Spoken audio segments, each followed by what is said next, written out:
Ladies and gentlemen, wrestling is not fake entertainment. Wrestling is not sports entertainment.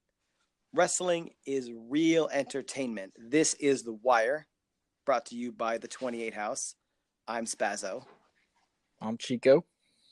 And today we're going to try to cut it down because this is trial number 3 of our testing and test period of what will be the podcast, The Wire.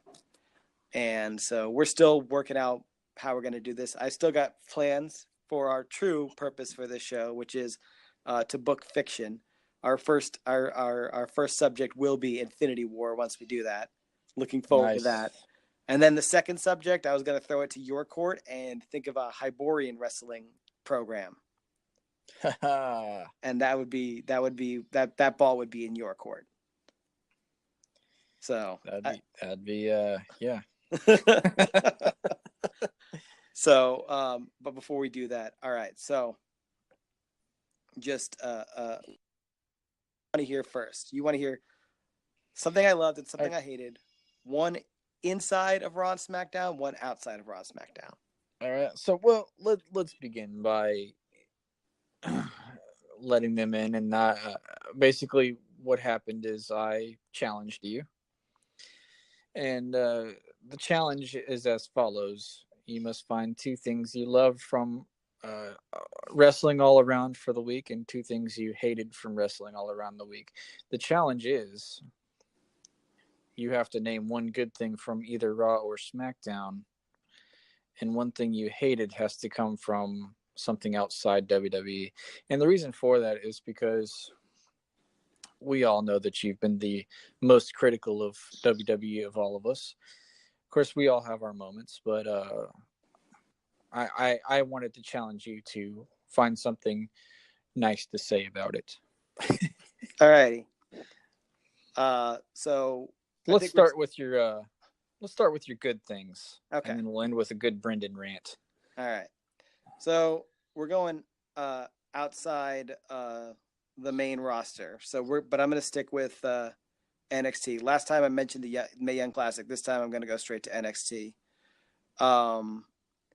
They stick with their talents for quite some time before they, and if something's not working, you can see somebody disappear for a little while, and then they come back, and you see these guys toil away at NXT. You just want them to find something that works. And very recently, the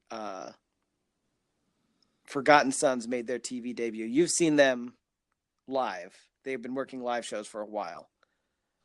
They just recently made their TV debuts, and it is so far, it's promising. They have an extremely crowded tag team division in NXT, extremely crowded, and because they actually care about all their tag teams, everybody there feels relevant. And you've got War Raiders, Undisputed Era, The Mighty, formerly TM61. You've got Street Profits. You've got Heavy Machinery. I'm obviously missing a few. You got Oni Lorcan and Danny Burch. It's a crowded division. They do a lot with it.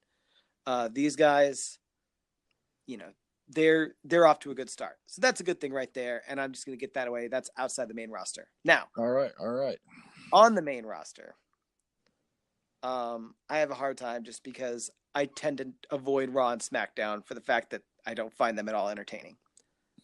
But yesterday I got home early and I caught the last 15 minutes of SmackDown.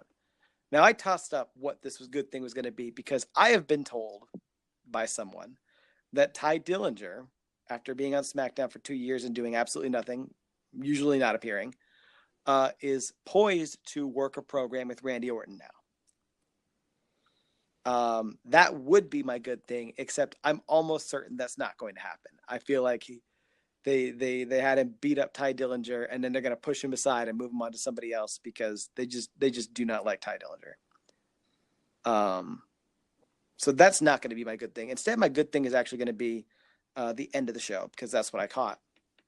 And while AJ Styles versus Samoa Joe hasn't been going all that well to begin with, in that the matches are what's becoming commonplace in this championship run, which is just non-finish after non-finish after non-finish. He did it with Nakamura. He's done it with Joe.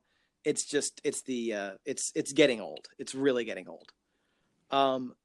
But they did a classic bit where Styles is on site for the contract signing, but Samoa Joe is taking a selfie video that's on the camera, that's on the big screen on the Titantron, and he's at AJ Styles' house. Hilariously, the mailbox for AJ Styles' house says Styles.